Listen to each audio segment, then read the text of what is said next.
dengan rakan dagang penting seperti Amerika Syarikat, Kanada, Meksiko dan Peru. Dan sebagai anggota TPPA, Malaysia mampu meningkatkan penyertaan dalam rangkaian bekalan global dan serantau serta melebarkan akses produk dan perkhidmatan Malaysia ke pasaran yang lebih besar. Di samping itu, TPPA juga memberi faedah liberalisasi perdagangan kepada pengguna. Melalui TPPA, penghapusan tarif menawarkan produk dan perkhidmatan yang diimport pada harga yang lebih kompetitif kepada pengguna. Dan pada masa sama, proses liberalisasi juga membolehkan industri pembuatan memperolehi bahan mentah dengan harga yang lebih rendah dan menjadikan industri tempatan lebih berdaya saing di pasar antarabangsa. Sekiranya Malaysia mengambil keputusan untuk tarik diri dalam rundingan TPPA, ini berarti Malaysia membenarkan negara lain menetapkan tema-tema dalam TPPA tanpa mengambil kira kepentingan negara. Jika Malaysia menyertai TPPA setelah perjanjian tersebut dimuktamadkan, negara terpaksa menerima segala peraturan, tema dan syarat-syarat yang telah diputuskan oleh negara-negara lain. Bagi menjaga kepentingan negara dan rakyat Malaysia, Malaysia telah dan akan terus merundingkan pengecualian ataupun carve-out dan lain-lain dengan izin dan tempoh masa yang lebih panjang untuk liberalisasi bagi menangani isu-isu yang sensitif bagi Malaysia. Tuan Ibu Ketua Yang Berhormat Kelana Jaya memaklumkan bahawa beliau serta beberapa ahli berhormat dari kalangan pembangkang Menteri Soalan akan mengkaji semula Menteri Soalan Yang Amat Kelang. peranan depan sini. Ya, Terima kasih silakan, Tuan Menteri Yang Hormat Speaker. Tadi Yang Menteri mengatakan bahawa dalam rundingan TPPA ini Malaysia akan mengalami pertumbuhan ekonomi. Peniaga-peniaga pun akan mendapat benefits dan juga termasuk dengan pengguna-pengguna juga. Kenyataan ini dibuat selepas membuat cost benefit analysis atau daripada teks buku ekonomi. Saya minta mengatakan kepada sini di Dewan Yang Mulia ini bahawa adakah satu cost benefit analysis yang telah dibuat yang memberi sokongan kepada pandangan yang telah diberikan oleh Menteri tadi bahawa ekonomi Malaysia akan benefit, pengguna akan benefit dan juga pihak SMI ataupun IKS juga akan benefit. Minta penjelasan.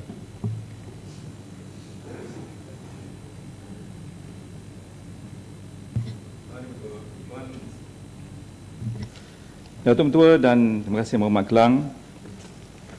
Terus terang saya katakan bahawa sebelum kerajaan mengambil keputusan untuk turut serta dalam rundingan pada peringkat awal dulu, kajian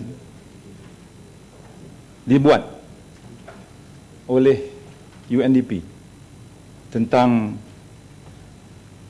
faedah ataupun manfaat yang boleh diperolehi sekiranya Malaysia turut serta dalam rundingan dan sekiranya Malaysia bersetuju untuk turut serta dalam TPPA dengan mengambil kira segala kepentingan negara Malaysia. Ya. Kelana Jaya dan Kelang Bangun. Minta penjelasannya. Terima kasih Datuk Speaker. Timbalan Menteri, dalam UNDP report memang tak konklusif, setuju atau tidak tentang cost benefit kepada negara kita. Terima kasih. Sebab dari ahli-ahli caucus tu kita dapat baca UNDP report tu dan memang tidak konklusif. Memang kita tidak boleh bincang secara terperinci isu-isu ataupun calculation dia sebab kita semua kena sign non-disclosure agreement. Tapi setuju atau tidak konklusif.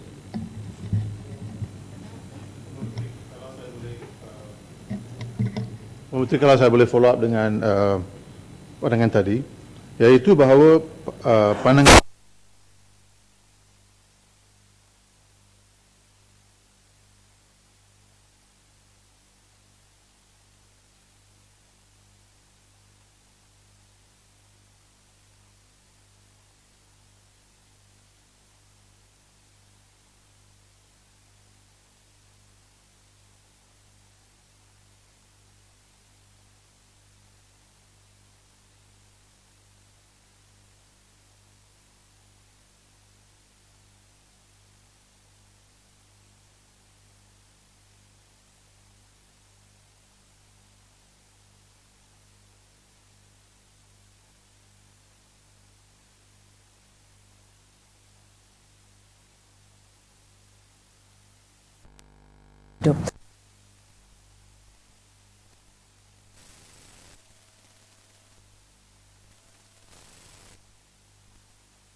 Yang ingin dibuka melalui TPPA, yang mana sekarang ini memang kita tak dapat menembusi pasaran negara-negara yang terlibat, yang merupakan halangan, dan sebaliknya apakah produk-produk yang ingin mereka bawa ke dalam negara kita yang kita meletakkan halangan dan trade barrier yang akan juga turut diruntuhkan. Dan dengan itu bagaimana boleh membuktikan bahawa perdagangan di sebelah kita akan untung, ya. Inilah yang penting. Apakah produk yang sekarang ini terhalang, ya, oleh kerana tidak adanya TPPA bagi negara Malaysia, ya, untuk dipasarkan di Amerika dan di negara-negara yang lain yang terlibat, dan apakah pula produk-produk yang mereka nak pasarkan di negara Malaysia yang akan kita pula terpaksa buka dan bersaing dengan secara yang saksama, dan dengan itu kita mendapatkan keuntungan daripada wujudnya TPPA ini, ya. Terima kasih. Datuk Mentua, ada dua isu yang dibangkitkan oleh YB Shah Alam. Pertamanya, sama ada terpinci atau tidak. Keduanya tentang produk-produk untuk dieksport ke negara mereka dan sebagainya, sama ada terhalang atau tidak. Isu pertama saya jawab secara umum, iaitu pada peringkat awal itu kerangkanya sudah ada, tetapi tidaklah terpinci sehalu-halunya, kerana semua negara ada membangkitkan chapter-chapter yang berkaitan rapat dengan negara masing-masing. Misalnya negara Malaysia, tentang formatif, tentang SOE dan sebagainya, yang tidak ada dalam, yang kemungkinan pada masa itu masih belum jelas dalam chapter-chapter tertentu, memang tidak ada. Maksudnya kalau saya katakan sangat terpinci itu tidak, umum sangat pun tidak. Kerangka sudah ada, tetapi ada beberapa chapter-chapter tertentu yang masih lagi belum dapat dirumuskan untuk ditetapkan. Hingga malahan dan betul, hingga sekarang pun ada beberapa chapter masih lagi dalam proses perundingan sama ada nak dimasukkan atau nak dikeluarkan. Itu maksud saya lah. Bukannya tidak ada chapter, tidak terpinci dan sebagainya. Tapi sekurang-kurangnya kerangka yang tidaklah kasar sangat itu ada untuk dijadikan sebagai bahan asas. Sebab perbincangan ini dia buat dengan satu tempoh yang sangat panjang. Bukan bermakna kita nak masuk berunding, kemudian kita kita buat kajian, tetapi setelah kita duduk berbincang atau berunding dengan negara-negara terlibat, ada keperluan pada peringkat awal, ada keperluan untuk membuat kajian pada masa itu. Bukannya di tengah jalan ataupun di penghujung jalan, tidak, daripada peringkat awal lagi. Pada peringkat awal lagi. Dia macam meminang lah, macam minang. Belum ada dia punya apa? Belum ada dia punya tanda, belum ada dia punya belum ada dia punya sebutan mas kahwin dan sebagainya lah pada kita. Kalau boleh itu boleh dijadikan sebagai satu analogi. Yang Menteri, minta penjelasan. Dalam TPPA ini ada 29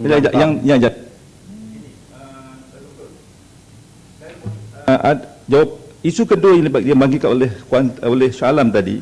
Yang pertama tadi itu masih tak berapa jelas Timbalan Menteri. Itulah jawapan saya. Pasal saya punya soalan, kajian yang dibuat tu macam mana boleh kata menguntungkan kalau ianya masih belum lagi dimuktamadkan. Tapi adakah ada satu kajian yang mutakhir setelah apa yang nak dibincang tu telah dibincang dan dimuktamadkan, dan adakah Yang Berhormat Timbalan Menteri bersedia untuk mendedahkan hasil kajian itu?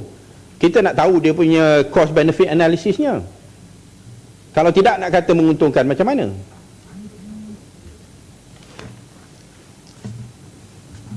Datuk Ketua, sebenarnya saya nak mengarah kepada beberapa persoalan yang timbulkan, yang juga dibangkitkan oleh beberapa ahli parlimen.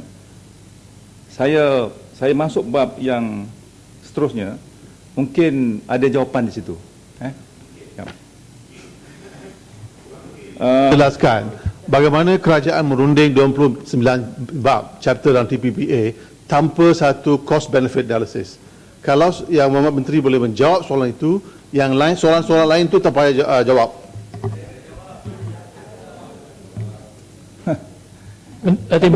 Saya baca dulu. Ada hujah-hujah di situ, dan saya akan kembali kepada soalan tersebut. Timbalan Menteri, boleh tak? Boleh tak benarkan saya baca, sebab ada Okey. ada kelana jaya dalam ni. Okey, terima kasih. Okay.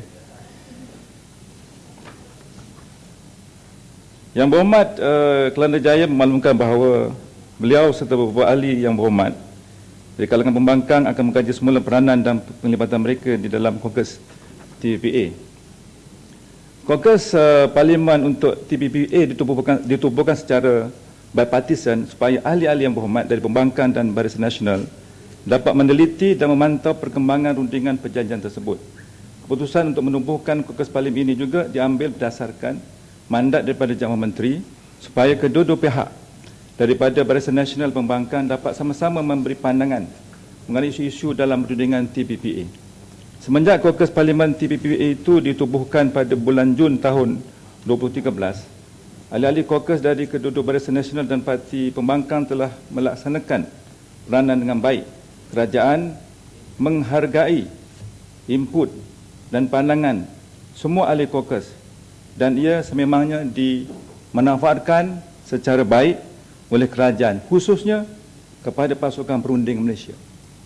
Kerajaan berpendapat bahawa cadangan pihak pembangkang untuk mengkaji semula peranan dan pelibatan mereka dalam Caucus TPPA pada saat ini tidak sesuai kerana pandangan ahli-ahli yang berhormat tidak dapat dikongsi bersama untuk membantu pasukan perunding negara. Seperti mana sedia maklum, pelibatan Malaysia di dalam TPPA merupakan satu keputusan kerajaan. Oleh demikian adalah diharapkan ahli-ahli yang berhormat mengambil pertimbangan yang tidak berpaksikan isu politik semata-mata, tetapi lebih kepada kewajaran kepentingan negara secara keseluruhan. Yang Berhormat Sungai Siput Kelana Jaya bangun lagi. memaklumkan bahawa beliau tidak setuju. Timbalan Menteri, Ya. benarkan saya jawab. Ya. Boleh? Isu pertama dia yang paling penting ialah cost benefit study. Ya, Seperti boleh apa dengar yang bandarkan saya menjawabnya. Okey, maaf. Ya, Datuk Speaker. Yang Berhormat tenang bertanya pada Yang Berhormat Menteri. Ya, Datuk Speaker. Biarkan izinkan saya tanya soalan kepada Ya. Menteri ya. Betul. Okay. Yang penting itu isu ialah tentang cost benefit analysis. Setahu kita, kerajaan sepatutnya pada bulan Disember lalu telah menyediakan cost benefit analysis yang paling terkini tentang SME dan juga tentang Bumi Putra punya policy. Ya. Sekarang dah dekat, dah nak sampai April dah. Masih tak buat lagi. Dan dalam semua ni, Menteri dah beritahu bahawa negotiation sudah hampir kepada saat yang terakhir dah. Cuma berapa perkara yang masih belum di agree, ya. Jadi seperti YB Klang, kita memang tak faham langsung kenapa, macam mana ni cost benefit tak sedia lagi tapi masih kata dah dekat nak sign. Jadi oleh itu kita menunjukkan satu ketidakpastian tentang cara caucus ini digunakan ataupun demand kita untuk tengok legal text belum diberi peluang. Ya, saya harap Timbalan Menteri boleh menjawab. Ya, Sepang Bangun pula yang mana. Timbalan Menteri. Terima kasih kepada si speaker, terima kasih kepada Timbalan Menteri. Timbalan Menteri, saya ingin bertanya kepada Timbalan Menteri. Kita tahu dalam banyak pihak, banyak stakeholders yang bimbang dengan TPPA ini. Jadi sebagai contoh, Majlis Tindakan Ekonomi Melayu yang di sana juga ramai tokoh-tokoh ekonomi yang mereka menyatakan kebimbangan mereka, antaranya berkaitan dengan isu ISDS, Investor State Dispute Settlement, yang mana foreign investors ini boleh mencabar kerajaan-kerajaan yang terlibat dalam TPPA ini untuk mungkin meliberalkan sektor beberapa sektor. Sebagai contoh, dalam perlembagaan kita ada beberapa indigenous elements yang protect kaum-kaum tertentu dan kepentingan tertentu. Persoalannya, kita tahu the leading negotiator adalah US government yang mempunyai kekuatan yang tak sama level dengan kita. Jadi kita risau apabila berlakunya apabila segala kebimbangan ini tidak diadres penuhnya dengan efektif.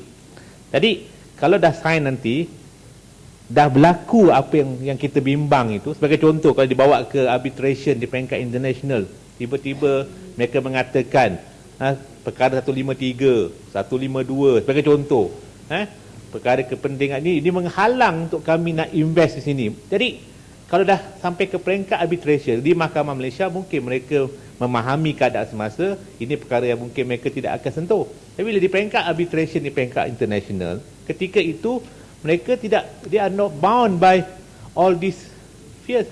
Mereka hanya bergantung kepada perjanjian. Kalau mereka merasakan ini menghalang untuk mereka mendapatkan keadilan, mereka akan langgar ini. Jadi saya minta supaya menteri, boleh tak menteri menyediakan senarai-senarai kebimbangan yang dinyatakan oleh pihak-pihak stakeholders ini, semua pihak, MTUC ke siapa, lepas tu nak tahu apa jawapan-jawapan ataupun penerangan tentang kebimbangan itu. Macam mana kerajaan address benda itu. Beritahu pada kita semua. Jadi kita tak nak nanti dah sign, baru kita nak ni. Dan macam tu lah. Macam tol contoh yang paling baik. Masa sign tak ingat apa-apa. Lepas tu sekarang, terpaksa naik tol. Sebab apa? Ya, ada perjanjian. Jelaskan ya, Man. Itu contoh. Sebab dia analogi tadi, analogi Minang. Kita analogi yang paling baik, analogi tol. Itu lebih baik.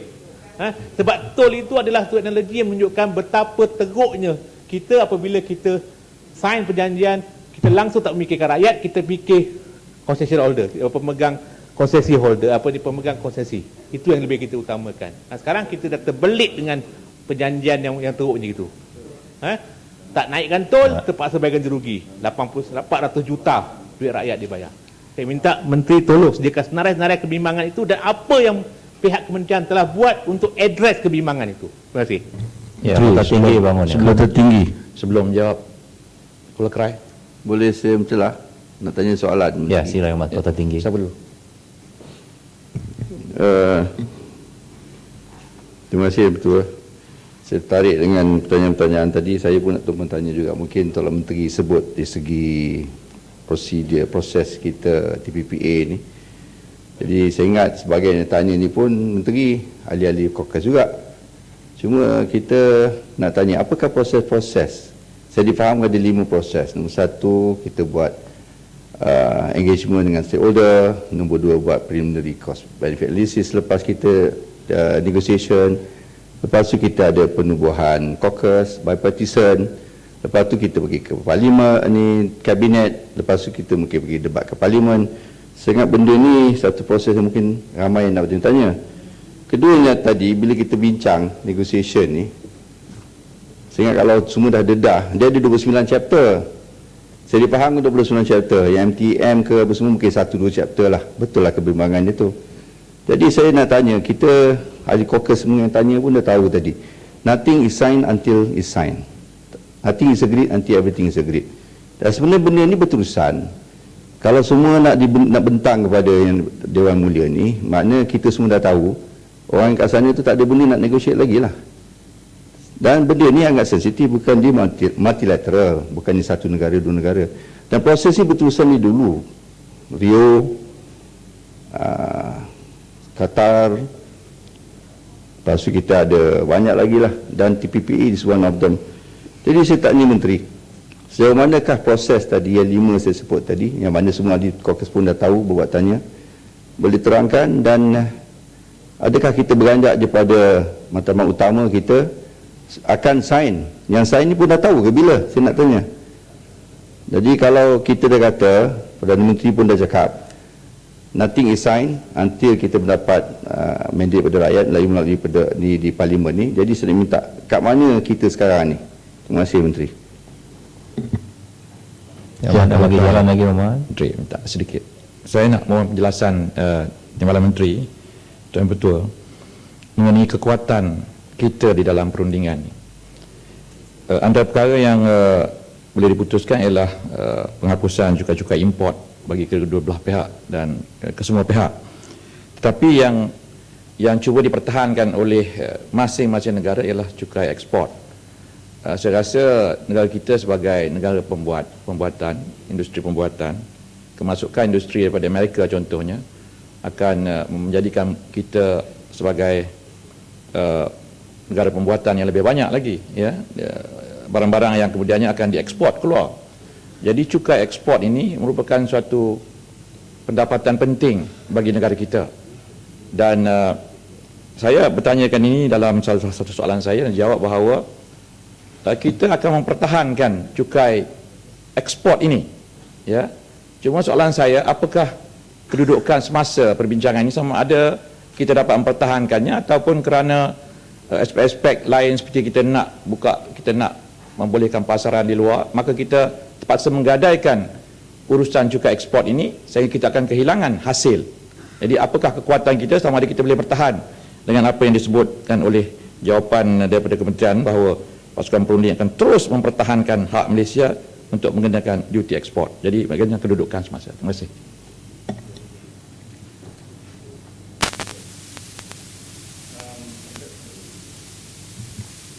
Terima kasih Ali Muhammad Lempat.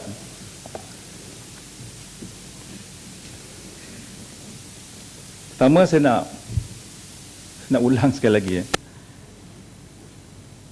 Betul lah seperti yang disebut oleh Yang Muhammad Ketua Tinggi tadi. Kerajaan tidak akan menandatangani perjanjian tersebut kalau perkara-perkara yang masih lagi tergantung, yang pada kerajaan Malaysia boleh menjejaskan ekonomi negara, lebih-lebih lagi kedaulatan negara Malaysia dalam soal ini. Ya. Oleh demikian, perundingan masih lagi berjalan. Perundingan di peringkat menteri saja tidak kurang daripada 6 perundingan di beberapa tempat, dan terbaru adalah di Singapura yang melibatkan ketua-ketua negara 4 rundingan ataupun mesyuarat. Dan sehingga kini kerajaan masih lagi berpendirian bahawa perkara-perkara yang belum selesai seperti akses pasaran, perolehan kerajaan, state-owned enterprise, alam sekitar, buruh, harta intelek, pelaburan khususnya isu-isu ISDS. Ini di antara perkara-perkara yang masih lagi pada pandangan kerajaan Malaysia tergantung, tidak dapat dipersetujui kerana menyentuh kepentingan negara, kepentingan ekonomi, dan lebih-lebih lagi ada di kalangan rakan-rakan menyebut kedaulatan negara. Maka sebab itulah kerajaan ataupun kabinet memberi mandat kepada yang membuat menteri MITI untuk meneruskan rundingan berasaskan kepada perkara-perkara yang perlu diberikan keutamaan tentang ataupun ke atas 7 perkara yang saya sebut tadi. Maknanya selagi perkara-perkara tersebut tidak menepati kehendak kita, kehendak kerajaan, maka negara Malaysia berpendirian bahawa tidak akan menandatangani perjanjian tersebut. Cuma pada peringkat sekarang saya nak sebut, yang saya baca tadi ialah kita perlu meneruskan rundingan berdasarkan kepada tadi sebut sama ada kita ada kajian atau tidak dan sebagainya. Saya dah sebut pada peringkat awal tadi, iaitu kajian dibuat, kajian tentang cost benefit. Cost benefit yang dikaji oleh UNDP.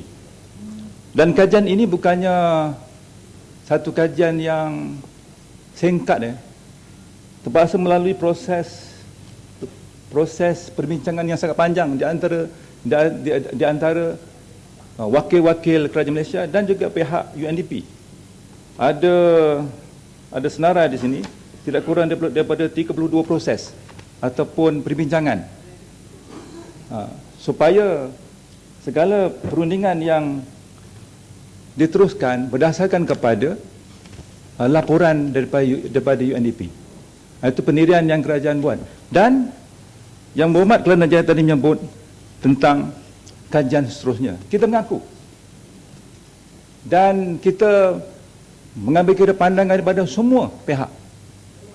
Sama ada ahli-ahli berhormat di peringkat di sebelah sini atau sebelah sana, termasuk engagement, tidak kurang 56 engagement, pertemuan, perbincangan dengan mereka-mereka yang berkepentingan di luar sana. Dan akhirnya alhamdulillah kerajaan bersetuju untuk meneruskan kajian dan melantik pihak ISIS dan juga teraju ke atas perkara-perkara tertentu, di mana kedua kajian tersebut iaitu National Impact Analysis oleh ISIS dan Probable Impact of TPPA on Bumiputera Businesses, Entrepreneurs dan SMEs oleh teraju, kini berada di peringkat terakhir. Saya nak jalankan di sini, berada di peringkat terakhir untuk menyiapkan laporan fasa pertama. Mereka dah buat kajian, mereka dah datang kepada MITI, tapi ada beberapa perkara lagi yang pada pandangan MITI perlu lagi dibuat kajian selanjutnya. Dan itu belum sampai pada peringkat fasa pertama. Baru bentang daripada kajian dibuat, belum sampai kepada tahap rumusan fasa pertama belum. Dan seperti mana yang pernah dimaklumkan sebelum ini, kedua kajian tersebut akan dilaksanakan secara 2 fasa. Fasa pertama melaksanakan analisis berlandaskan situasi di mana rundingan teks masih berlangsung, dan hasil kajian fasa pertama adalah bersifat interim. Sebab tu yang fasa pertama dibentang pada kita kata tak cukup, ada lagi yang perlu ada lagi perkara yang perlu lagi dibuat kajian. Dan manakala fasa kedua hanya akan dilaksanakan, fasa kedua pula hanya akan dilaksanakan apabila teks rundingan tersebut dimuktamarkan. Kerana sudah tentulah kajian berdasarkan kepada chapter-chapter yang sudah pun dipersetujui. Kalau chapter-chapter tidak disetujui, maka kajian itu tidak lengkap. Sebab itu kita buat dua fasa. Dan hasil laporan fasa pertama yang belum siap ni, sebab kita minta mereka buat lagi kajian. Hasil laporan fasa pertama bagi kedua-dua kajian ini akan dimaklumkan kepada Majlis Jamaah Menteri dan ahli-ahli Caucus TPP apabila ianya telah selesai kelak. Terima kasih Menteri. Terima kasih Datuk Speaker. Kita menghargai kajian-kajian yang telah dilakukan oleh pegawai-pegawai kita. Cuma kita ingin tahu lama mana lagi kajian nak buat. Dan yang kita nak tahu sekarang ini, bilakah tarikh akhir sebelum perjanjian ini ditandatangan. Kita tak nak sekarang kita dengar kajian. Lepas tu esoknya akan diumumkan perjanjian itu sudah ditandatangani dan kita tak tahu apa itu hasil kajian. Inilah yang menjadi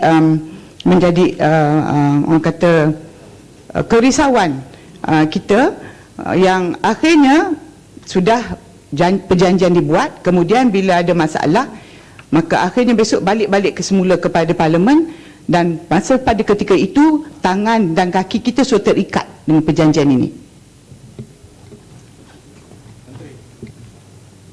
Kalau boleh saya soalan yang lebih kurang sama. Isu yang cuba dibangkitkan oleh pihak kami di sini lebih kepada kerisauan dan kebimbangan, kerana apabila maklumat yang kita terima dari sudut dia punya cost benefit analysis itu masih lagi dalam keadaan sama-sama, dan dalam pada waktu yang sama kerajaan seolah-olah macam tergesa-gesa, dan apabila perkara itu sampai kepada satu tahap di mana kita seolah macam dipaksa, ya? Kerana kita tahu bahawa kita berdepan bukan dengan kerajaan US semata-mata, tapi di belakangnya korporat besar yang ada kepentingan, dan dia tak kira apa saja sovereignty yang ada dalam negara yang dia nak buat perjanjian itu. Dan saya bersetuju dengan Kota Raja. Nah, apabila sudah ditandatangani perjanjian itu, katakan tanpa pengetahuan kita, lalu apabila timbul masalah akan rujuk balik kepada Parlimen. Dia akan melibatkan soal-soal macam sebut tadi 153, kalau dia dianggap sebagai halangan, dia panggil trade barriers, maka perlu dibuang, barulah boleh dianggap sebagai satu perniagaan yang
Malaysia ke Amerika Syarikat pada tahun 2012 $26.7 bilion Amerika, manakala nilai ekspor Amerika ke Malaysia hanya $15.9 bilion Amerika.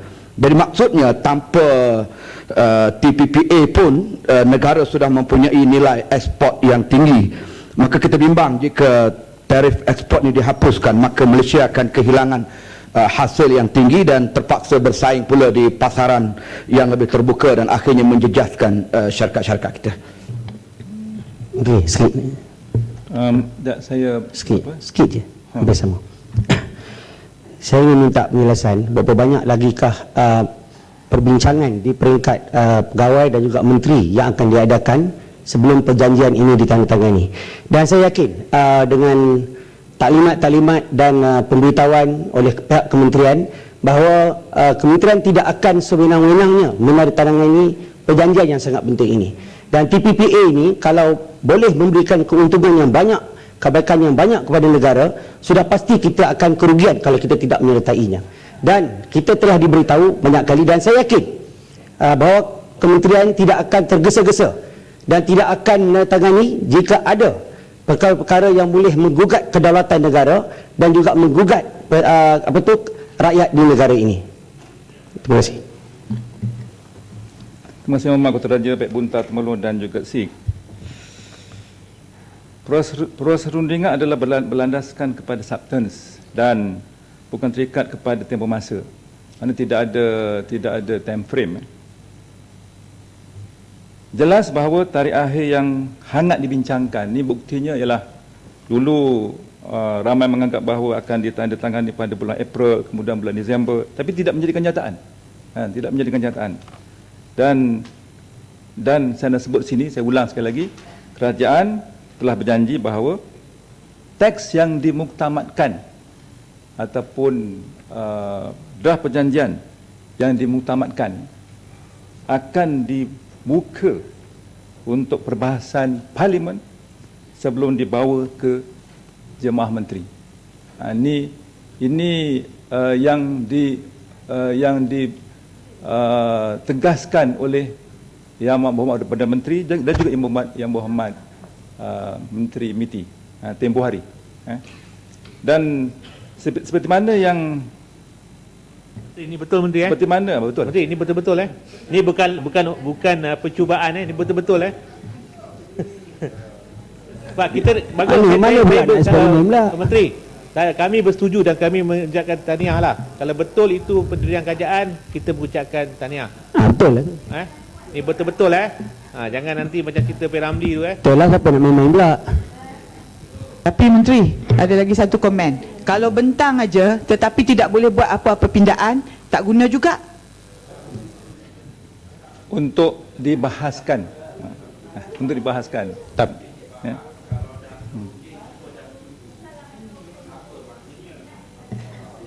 Sekali lagi, kalau dibahas tapi dalam proses perundingan semua dah bersetuju bahawa dibahas ke parlimen tapi semua dah dipersetujui, macam mana nak buat?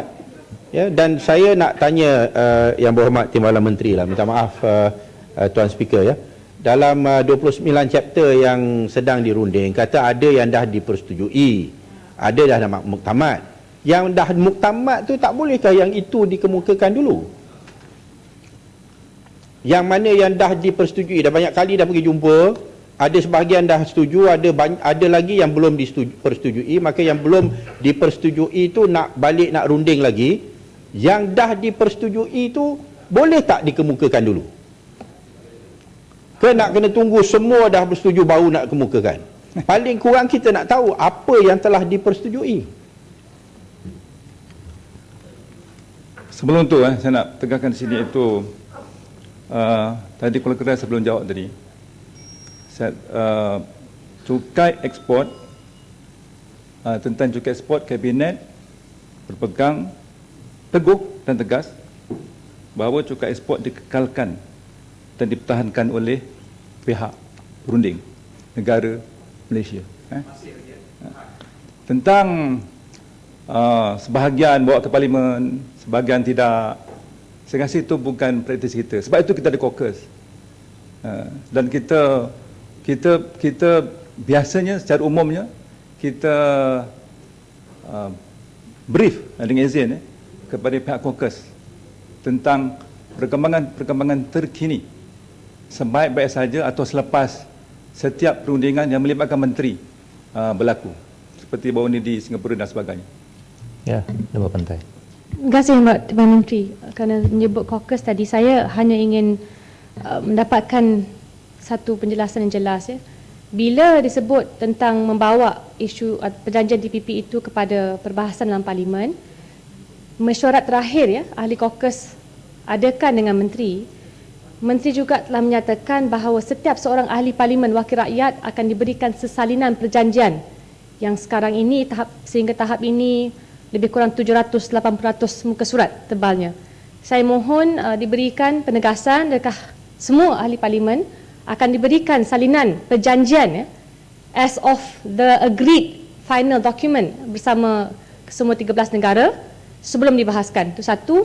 Dan keduanya, apakah pandangan Menteri memandangkan Amerika Syarikat di bawah Presiden Obama gagal meluluskan rang undang-undang untuk mempercepatkan fast track ataupun mendapatkan fast track authority oleh Presiden.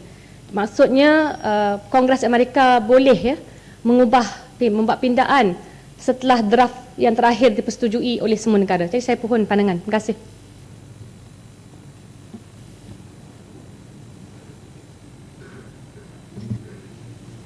Terima kasih Muhammad Lembah Pantai. Muhammad Lembah Pantai lebih maklum sebab beliau berada dalam Caucus. Cuma komen saya mudah saja dengan izin, as of the minister promise. Saya perkataan as of. Dan tentang draft perjanjian yang sudah dimutamakan dibawa ke Kongres Amerika. Pada pandangan peribadi saya lah, kerana belum berlaku lagi. Kalau Kongres tidak setuju, pada pandangan peribadi saya, patah balik kepada rundingan walaupun telah dimutamakan. Macam mana? Itu yang keputusan buat. Menteri,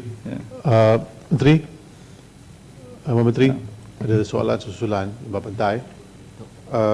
Saya memang fikir perbincangan di Dewan ini mengenai TPP adalah bagus, tapi saya juga cadang bahawa usul yang akan dibawa ada dalam bahasa Malaysia, bukan bahasa Inggeris. Mengapa saya bangkit isu ini ialah sebab di Korea Selatan, di mana perbincangan agreement di antara Amerika dengan Korea, iaitu KORUS, telah dibawa ke Parlimen Korea, South Korea, dan dengan dalam bahasa Inggeris, di mana lebih kurang 70% daripada ahli Parlimen di sana tidak memahami bahasa Inggeris. So, oleh kerana itu saya cadang supaya di Malaysia kita hormati bahasa Malaysia, dan kita bawa semua 300 muka surat, 3,000 muka surat itu ke Dewan Yang Mulia ini dalam bahasa Malaysia. Saya ingin mendapat komitmen kerajaan bahawa kerajaan Malaysia akan bawa ke 3,000 muka surat itu, iaitu perjanjian TPPA ini dalam bahasa Malaysia ke semasa perbincangan TPPA. Minta pendapat, minta penjelasan. Terima kasih Muhammad Kelang. Yang Muhammad Kelang dah pergi jauh dah. Sebenarnya soalan yang disebutkan oleh Yang Muhammad Kelang juga dibangkitkan oleh Yang Muhammad Bukit Bendera, dan saya baca sekaligus lah, kan? Cuma dua baris saja. Mengenai cadangan Yang Berhormat Kementerian ini, cadangan tersebut, Kementerian ini akan meneliti kebolehkelaksanaan cadangan tersebut. Kerana bukannya mudah nak terjemah daripada bahasa Inggeris kepada bahasa Malaysia. Tapi program pun sedia maklum, perjanjian asal dalam bahasa Inggeris. Sebab tu saya nak cukup tentang sini, tapi jangan paksa saya. Saya tidak boleh komit sama ada akan dibentangkan dalam kedua bahasa atau bahasa Inggeris saja. Menteri, terjemahan negara ada. Kerajaan ini, sebab itu di antaranya kerajaan sedang meneliti kebolehkelaksanaan terjemahan tersebut daripada bahasa Inggeris ke bahasa Malaysia. Itu jawapan yang setakat inilah. Mungkin perbahasan akan Sebab berubah. ini tidak memberi penghormatan kepada bahasa Malaysia, bahasa kebangsaan. Belum sign pun tak nak jaga bahasa Malaysia. Dah sign ni dia mana? So, belum sign pun kita nak gadai sebelum sign. Ni UMNO Parti Melayu ni buat apa ni? Saya cadang supaya kerajaan memberi Belum komitmen sign dengan apa menteri. buat lagi. Belum sign pun tak boleh protect bahasa Melayu. Ni dah sign nanti macam mana tahu? Terima kasihlah kalau masing-masing sangat passionate dengan bahasa Melayu. Isu terjemahan isu kecil. Sebab tu saya kata Menteri, cakap. isu terjemahan isu kecil. Terima kasih, Takkan terima tak ada kasih. masalah. Terima kasih. Sebab tu kita sedang meneliti kebolehlassanaan, kan? Tak boleh, kita orang boleh buat lah. Untuk makluman, Bayar je kita buat. sebenarnya perkara ini juga dibangkitkan, saya ucapkan tahniah kepada pihak Quaker. Pihak Quaker dah bangkit dah. Dan kita berjawab kepada pihak Quaker, kan? Kita kata kita sedang meneliti kebolehlassanaan. Untuk makluman, itulah sebenarnya hasrat kementerian sebenarnya.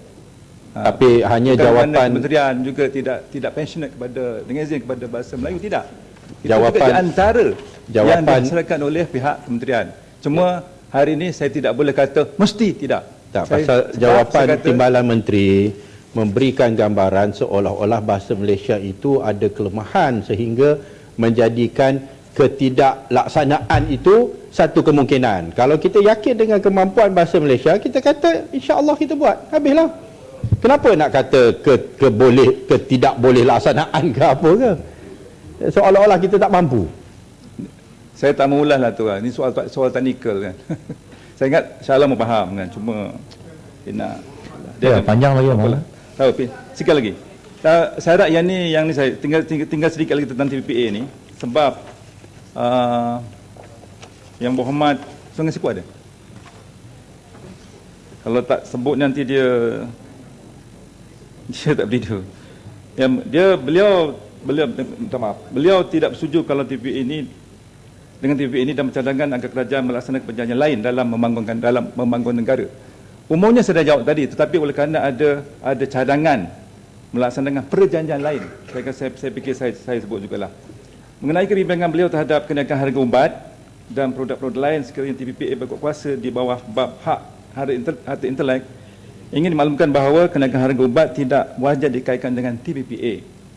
Dalam isu farmaceutical, kerajaan telah mengambil pendirian untuk mencapai hasil yang seimbang dengan mengambil kira akses kepada ubat-ubatan dengan harga yang munasabah dan memberi perlindungan yang sewajarnya kepada pemegang-pemegang paten. Malaysia sudah pun mempunyai undang-undang yang memberi perlindungan kepada paten. Rundingan mengenai hak harta intelek di mana isu harga ubat-ubatan dibincangkan masih berlangsung. Malaysia dan kebanyakan negara tidak menyatakan sokongan ke atas cadangan-cadangan yang akan menjejaskan akses kepada ubat-ubatan dengan harga yang berpatutan. Di samping itu, Yang Berhormat Sungai Siput juga membangkitkan mengenai isu ISDS dan SOE dengan izin ingin maklumkan bahawa ISDS merupakan satu mekanisme penyelesaian pertikaian di antara pelabur dan negara. Dalam konteks ini terdapat dua perkara yang hendak diperjelaskan. Pertamanya, kita tidak boleh melihat ISDS dalam konteks pelaburan asing di Malaysia sahaja, tetapi juga hendaklah mengambil kira pada masa sama Malaysia mempunyai pelaburan di luar negara termasuk pelaburan oleh SOE di pasaran negara-negara yang menyertai TPPA. Pelabur-pelabur Malaysia juga memerlukan ISDS untuk melindungi pelaburan mereka di luar negara. Kedua, bagi bab pelaburan, Malaysia mengekalkan pendiriannya untuk tidak bersetuju dengan beberapa cadangan dan sedang merundingkan pengecualian kepada skop ISDS serta memasukkan langkah-langkah safeguard yang sewajarnya. Kerajaan meruntukkan safeguard yang sesuaian untuk memastikan hak mentadbir dan mengubah dasar dalam bidang-bidang kawal setia tidak terjejas serta tidak mengekang kerajaan daripada menggunakan langkah-langkah untuk melindungi kepentingan negara. Begitu juga dalam isu SOE. Ingin dijelaskan bahawa rundingan dalam TPPA bukan bertujuan untuk mengharamkan SOE seperti mana yang dibangkitkan oleh YB Sungai Siput, kerana kerajaan sedar akan kepentingan yang dimainkan oleh SOE untuk melaksanakan agenda sosioekonomi. Kejap, saya habiskan jawab yang YB bangkitkan. YB Sungai Siput juga menyatakan ada negara-negara ASEAN seperti Indonesia dan Thailand yang tidak menyertai TPPA. Ingin maklumkan bahawa penyertaan ke TPPA adalah terbuka kepada semua negara di rantau Asia Pasifik. Mengenai skim GSP yang dibangkitkan oleh YB Sungai Siput yang dikatakan hanya menguntungkan sektor minyak sawit saja bagi pasaran Amerika Syarikat sekali Malaysia menandatangani TPPA, perlu dimaklumkan TPPA juga memberi kelebihan akses pasaran ke Amerika Syarikat bagi barangan seperti berikut. Yang ni saya nak bangkit yang saya janji tadi kan. Pertamanya, tekstil. Kadar tarif 2.6 hingga 32%. Kasut 45%. Barang elektronik dan elektrikal 2 hingga 18%. Papan lapis 8%. Ini di antaranya. Kejap, Abi sebenarnya. Selesai yang Wabi bangkit ni semua sekali. Tambah pula potensi TPPA tidak terhad kepada pasar Amerika Serikat saja, tetapi seluruh negara-negara TPPA yang terdiri daripada 800 juta penduduk dan jumlah KDNK sebanyak US dolar 27.5 trilion.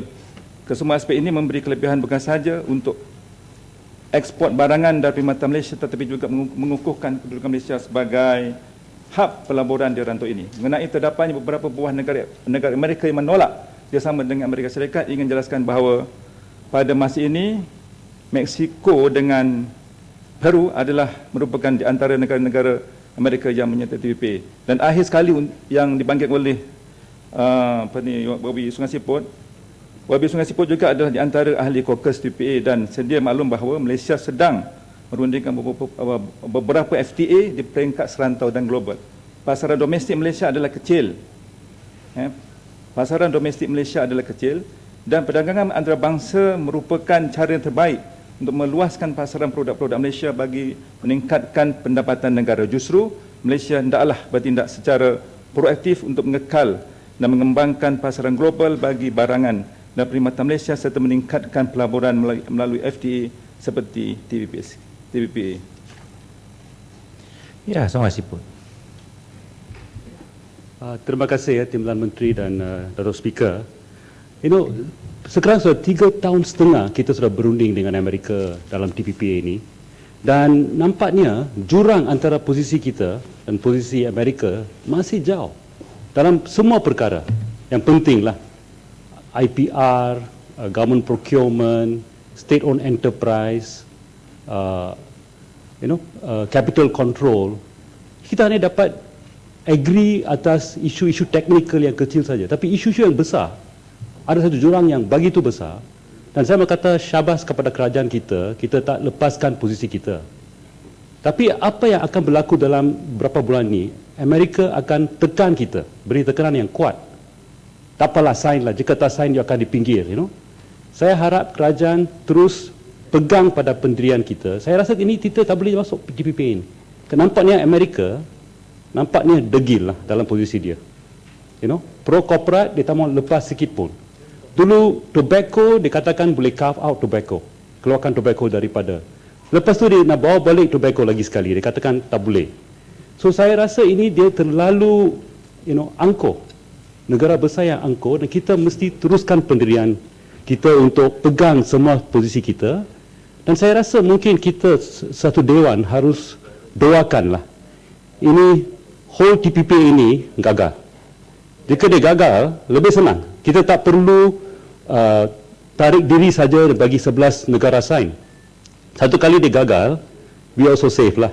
So, saya harap kita sama-sama mendoakan kita boleh gagalkan TPPA ini, kerana saya rasa jika dia teruskan, we have a difficult choice.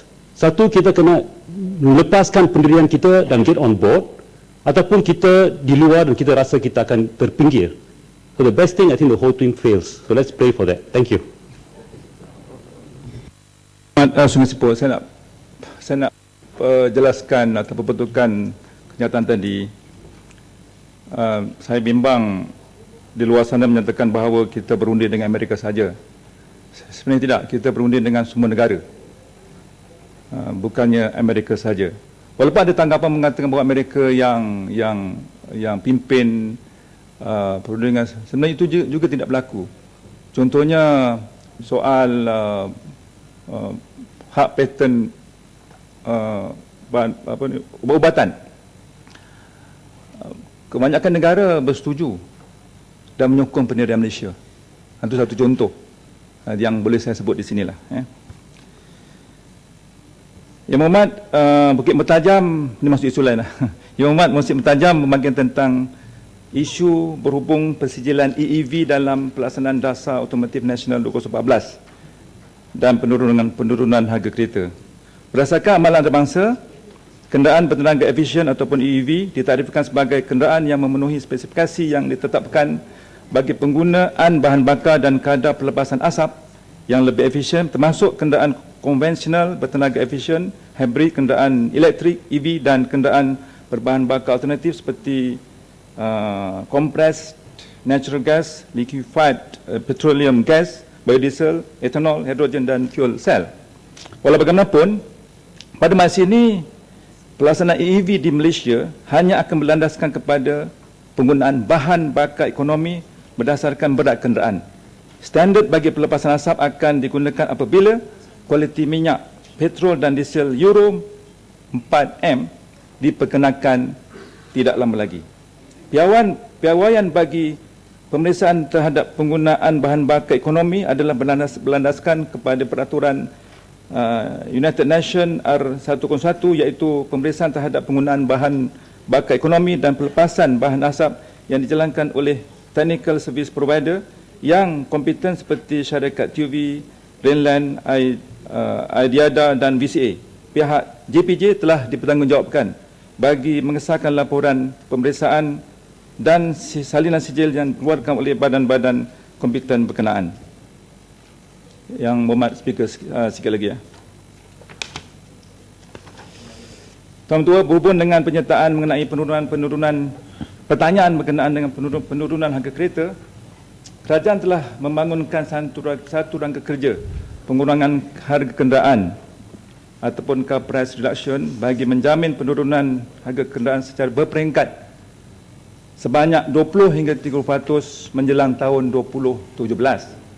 Rangka kerja ini menggariskan beberapa pendekatan penting, antaranya adalah pelaksanaan cukai barangan dan perkhidmatan GST, di mana melalui GST cukai jualan sebanyak 10% terhadap kenderaan akan digantikan dengan cukai GST sebanyak 6% mulai 1 April 2015. Oleh demikian, kerajaan menjangkakan pelaksanaan GST tidak akan membawa impak negatif terhadap usaha pengurangan harga kereta oleh kerajaan. Selain itu, pihak industri juga telah mengambil pendekatan menyeluruh dalam meningkatkan kecekapan sekaligus mengurangkan kos pengeluaran. Pertimbangan harus juga diberi terhadap usaha-usaha untuk melengkapkan ekosistem rantaian bekalan, termasuklah rantaian nilai, supaya industri otomotif menjadi lebih kompetitif. Secara keseluruhannya, semua pendekatan telah digariskan di bawah rangka kerja tersebut adalah bagi menjamin penurunan harga kenderaan secara berperingkat sebanyak 20 hingga 30% menjelang tahun 2017. Wabi Yang Berhormat Bukit Bertajam juga telah memanggilkan tentang pemansuhan lesen AP dalam NAP 209 dan dana yang telah diperolehi semenjak pelaksanaan dasar tersebut.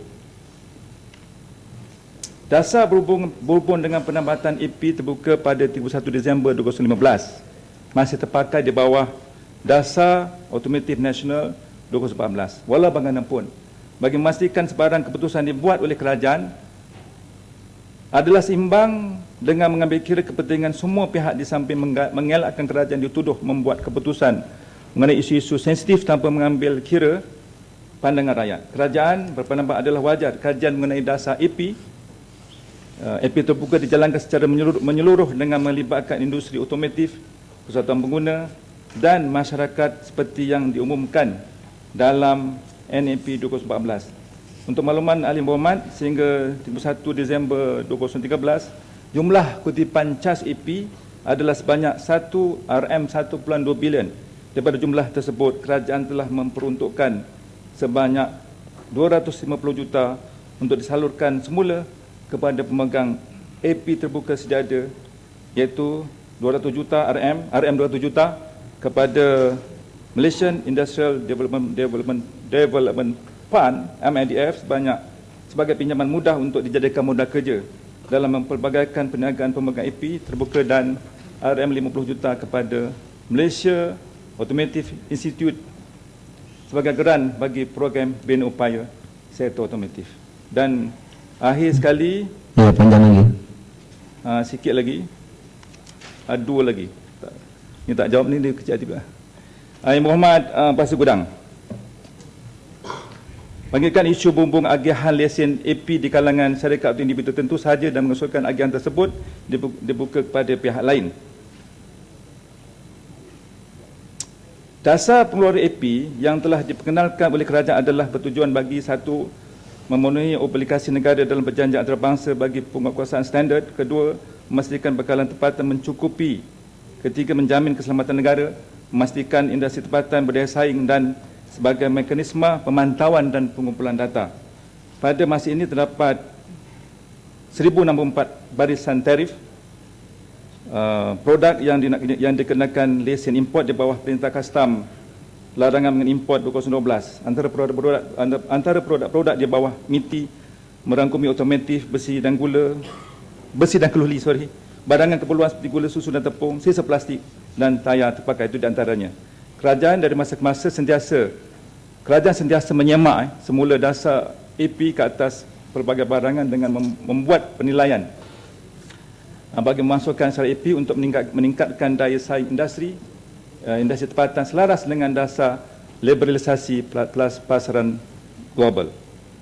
Sebarang pemasok akan mengambil kira kesan ke atas usahawan tempatan dan memastikan mereka tidak terjejas dan terus berdaya saing. Dan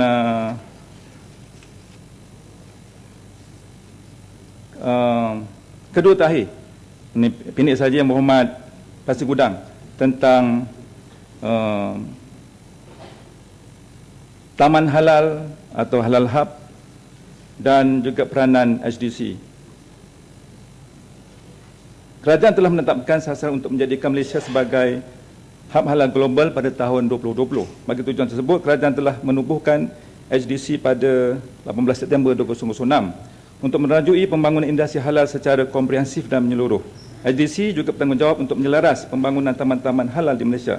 Setakat ini terdapat 21 taman halal di seluruh negara dan 13 daripadanya telah menerima status hal mas HDC, di mana status ini adalah satu bentuk pengiktirafan yang melayakkan syarikat yang terletak di taman halal menikmati galakan pengecualian cukai. HDC turut berperanan dalam membantu usahawan halal IKS di setiap taman halal dan aktiviti khidmat nasihat teknikal berkenaan persediaan halal Malaysia, persediaan antarabangsa, padanan perniagaan dengan syarikat-syarikat multinasional dan perkhidmatan fasiliti bagi mendapatkan bantuan kewangan daripada institusi kewangan. Ya, Tanjung Manis bangun. Terima kasih Datuk Speaker, terima kasih Timbalan Menteri. Saya nak tanya sikit Timbalan Menteri, daripada segi HDC, kenapakah peruntukan untuk pentadbiran ataupun untuk HDC untuk memajukan taman halal, dana yang telah diberi kepada HDC terlampau kecil berbandingkan kepada industri halal seluruh dunia merangkumi sebanyak hampir 7 trilion ringgit. Dan kenapakah kita tidak fokus kepada industri halal secara besar-besaran? Kerana dengan adanya sertifikat JAKIM, Malaysia, nama Malaysia telah harum di seluruh dunia, tetapi kita tidak menggunakan sertifikat ini dengan seluasnya. Seperti beberapa syarikat daripada luar negara, seperti Jepun, ataupun kita pernah mendapat beberapa pertanyaan daripada negara China, daripada Taiwan, yang mempunyai industri di luar negara mereka dan juga perlu sertifikat halal daripada Malaysia. Tapi bila mendapat sertifikat tu agaklah sukar. Jadi memakan masa yang agak panjang. Kita di dalam Malaysia pun memakan masa yang agak panjang untuk mendapat sijil halal. Jadi masalahnya sekarang, apakah peranan HDC yang sebenarnya?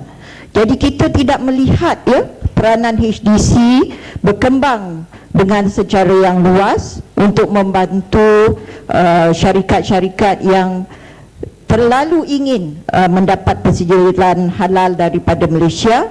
Dan bagaimanakah HDC dapat membantu taman-taman halal? Seperti di Tanjung Manis, kita mempunyai taman halal yang telah diagihkan oleh Kerajaan Negeri Sarawak sebesar 77,000 hektar.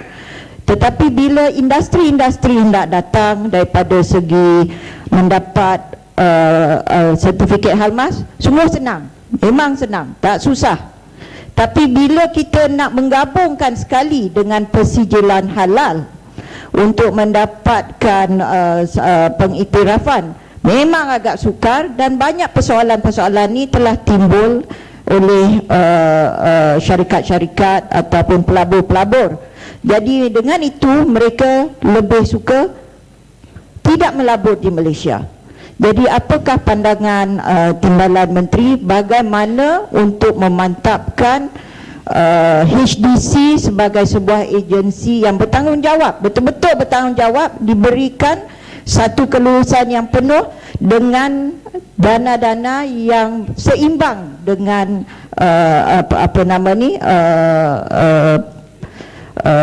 pelaburan-pelaburan daripada segi industri halal. Dan satu lagi daripada segi industri certification ya, atau persijilan untuk pharmaceutical, kita agak lalai ya daripada segi persijilan pharmaceutical kerana banyaknya kita kata kerana darurat.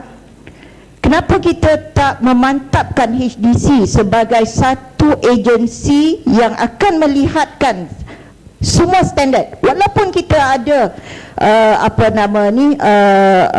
satu agensi atau perbadanan standard, tapi kenapa kita tak lahirkan standard halal daripada segi pharmaceutical? Kerana saya tak melihat lagi daripada perkembangan dari situ untuk rakyat Islam terutamanya ya. Jadi HDC haruslah memain peranan yang lebih kuat. Dan bagaimanakah kementerian hendak memantapkan industri halal? Jadi kita berharaplah kementerian memberi sokongan penuh kepada HDC untuk mendapat bajet yang lebih supaya dapat memantapkan dan mengharumkan nama Malaysia daripada segi industri halal. Terima kasih. Ya, Menteri. Terima kasih Muhammad Tanjung Manis. Tahniah juga kerana sangat prihatin dengan perkembangan kemajuan industri halal ni. Jadi saya juga mengucapkan terima kasih kerana Tanjung Manis memahami tentang peruntukan sedikit yang diagihkan kepada HDC, dan bolehlah nanti pihak kementerian berusaha untuk mendapatkan peruntukan lebih daripada Kementerian Kewangan. Cuma pada masa ini HDC bekerjasama dengan Matrid, bekerjasama dengan Maida, SME Corp dan juga kerajaan-kerajaan negeri, juga pihak swasta di dalam membangunkan taman halal ataupun industri halal ini. Itu dari segi peranan HDC. Jawab ni, Jasin duduk dulu. Kejap, 1 minit. Bagi Timbalan Menteri jawab dulu. Itu adalah sebahagian daripada peranan HDC, iaitu untuk membangunkan industri halal dalam Malaysia. Tentang persijilan, saya nak cakap terang di sini, MITI halal, MITI HDC mengaku, di sekarang kita ni zaman openness dengan izin kan, mengaku ada masalah dari segi tempoh masa dua perkara, mengeluarkan atau dengan izin isu CJ halal bagi produk-produk yang memohon, bagi industri pemaju yang memohon untuk mendapatkan CJ halal. Kedua, memperbarui atau renewal CJ halal. Ini kita akui ada masalah di situ, kelewatan. Walau bagaimanapun pihak MITI HDC telah meminta pihak JAKIM supaya mencari jalan bagaimana isu ini boleh diselesaikan segera, kerana dari segi persijilan yang mendapat perakuan di peringkat antarabangsa tinggi tarafnya hanya dikendalikan oleh JAKIM saja. Ya, Jasin. Memang panjang-panjang ya. Menteri panjang boleh tolong. Ya. Yang pertamanya, kawasan saya di Jasin telah diwujudkan industri halal satu-satunya dalam negara sejak tahun 2008 lagi. Dan saya ucap tahniah dan terima kasih kepada pihak kerajaan yang telah memberikan satu peruntukan yang besar untuk pembesaran. Tetapi saya lihat kerajaan tidak begitu serius untuk membimbing putra-putra yang melibatkan diri mereka dalam industri halal ni. Seharusnya lah kita penyertaan kerajaan secara total. Kita mahu kalau boleh government intervention dalam usaha kita bagi merapatkan lagi jurang ketidakseimbangan penguasaan di antara Bumiputera dan bukan Bumiputera. Ini cukup jelas sekali, bukan sahaja daripada penyertaan, penguasaan dan pemilikan, bahkan kita mahu melihat supaya kerajaan betul-betul serius membantu mereka. Sekadar untuk pembesaran tidak mencukupi, kerana seruang sahaja tanpa apa-apa bantuan untuk membimbing mereka, mereka tidak akan berjaya. Satu, dan keduanya, apabila kita sebut tentang ketidakseimbangan ini, Menteri ada sebut tadi tentang AP kereta. Pada ketika ini, kerajaan telah membuat satu keputusan untuk memberhentikan AP kereta apabila habis tahun 2015. Adakah kerajaan sedar bahawa ini adalah satu daripada perkara yang termaktub dalam perlembagaan negara, di mana Bumiputera diberikan satu keistimewaan untuk AP dan juga lesen-lesen. Sekiranya mereka yang telah banyak mendapat faedah, sekurang-kurangnya kita berikan kepada orang lain, kepada kumpulan yang baru, bukan kita terus mansuhkan atau berhentikan peluang AP kereta kepada Bumiputera. Terima kasih. Terima kasih Muhammad Yassin. Statement ataupun kenyataan Muhammad Yassin itu sebenarnya memudahkan MITI untuk meneruskan perjuangannya. Jadi ini di antara beberapa perkara yang sekarang menjadi tugasan MITI di dalam menyelesaikan masalah pelibatan ataupun keterlibatan Bumiputera usahawan Bumiputera dalam industri halal, termasuk juga perkara lain yang melibatkan usahawan Bumiputera sehingga ini. Dan akhir sekali Datuk Tua daripada Kelana Jaya tak sampai 22 muka kan, tentang ini penting, tentang kerisauan berkaitan pelaburan di Malaysia berikutan kesan daripada aktiviti jenayah. Ya.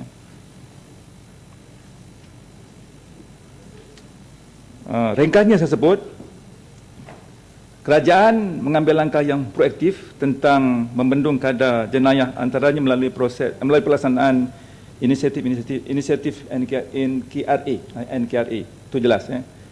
Cuma sebagai rujukan, Datuk Tua, Malaysia telah berjaya mengekalkan prestasi sebagai hub pelaburan yang kompetitif dalam sektor perkilangan, perkhidmatan dan sektor utama, dengan jumlah pelaburan diluluskan sebanyak RM216.5 bilion.